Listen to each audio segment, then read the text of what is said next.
satu-satu banyak banget. Ya, kalau corporate action aja IPO mungkin ada 2 sampai 4 yang saya ingat ya.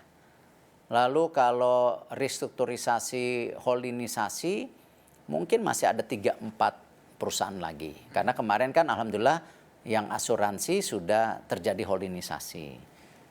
Defense industry, land, PTDI, PAL, Pindad, itu juga sudah dikonsolidasi dalam satu grup. Pangan bahkan yang sulit, kita sudah mergerkan Perinus Perindo yang sama-sama ikan, bisnisnya kita mergerkan. PPI sama BGR yang sama-sama trading sudah diberjerkan.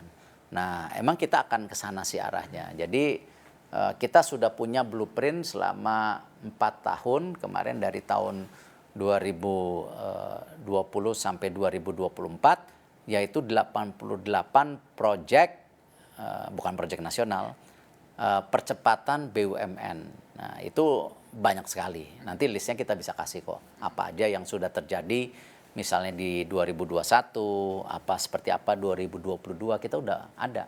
Dan ini kita paparan secara profesional di hadapan Bapak Presiden, dan bahkan Bapak Presiden juga mengasih data-data ini ke banyak kementerian waktu itu di rapat kabinet paripurna supaya ada bayangan ya ini bagian dari proses transparansi yang kita lakukan gitu. Nah ini kita dorong terus ya, karena jangan sampai momentum yang baik ini buat Indonesia sampai terlewatkan. Ini kan COVID juga membuat Indonesia menjadi tambah besar juga dalam arti positif ya.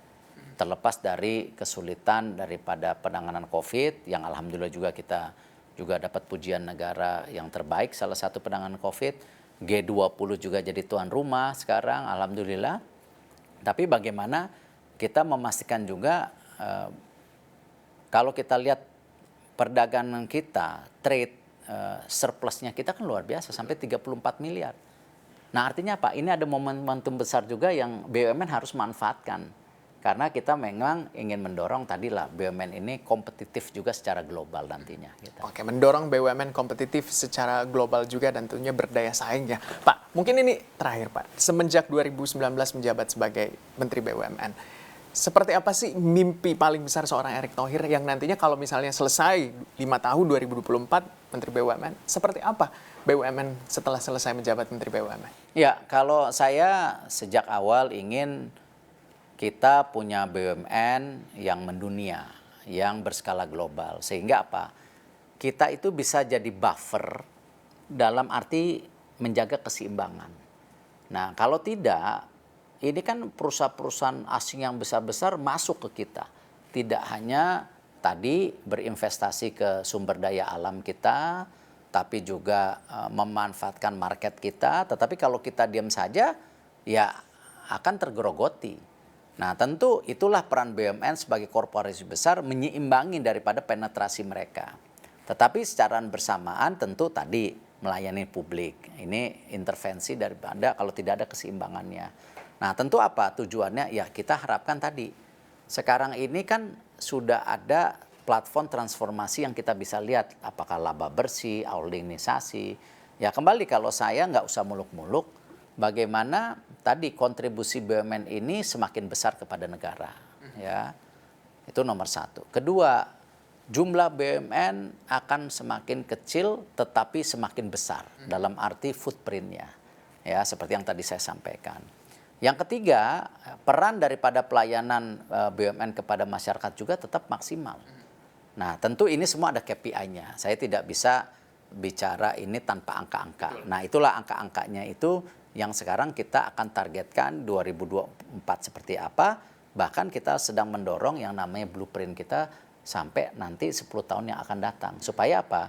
Ketika ada menteri baru, direksi baru, itu sama-sama kita menjalankan. Jangan sampai kita juga misalnya saya secara pribadi terjebak. Misalnya menteri sebelumnya itu tidak bagus, tidak bisa. Ya, kita harus yakin nih. Kebijakan semua pemimpin sebelum kita itu ada yang bagus, ada yang perlu diperbaiki. Sama seperti saya ke depan. Nah, tetapi yang paling penting dari kita itu semua kadang-kadang apa? Continuity. Betul. Yang kadang-kadang kita selalu terjebak kepada pola pikir politik yang akhirnya apa? Untuk supaya dapat nama selalu menjelekkan menteri sebelumnya atau pemimpin. Nah, itu kita nggak boleh lah. Kita terjebak di era seperti itu. Karena sekarang ini eranya era kolaboratif, kerjasama. Nah, karena itu kita mendorong yang namanya tadi ekosistem. Bukan ekosistem Cina, bukan ekosistem Amerika, tapi ekosistem Indonesia. Di mana kita berharap tentu seperti apa Indonesia yang merdeka tetapi lebih mandiri atau berdaulat. Sama seperti secara pribadi, ya saya juga ingin mendorong apa Indonesia lebih makmur dan Indonesia lebih mendunia. Nah, konteks-konteks ini yang kita coba dorong secara bersama-sama tetapi tanpa menunjukkan ego sektoral.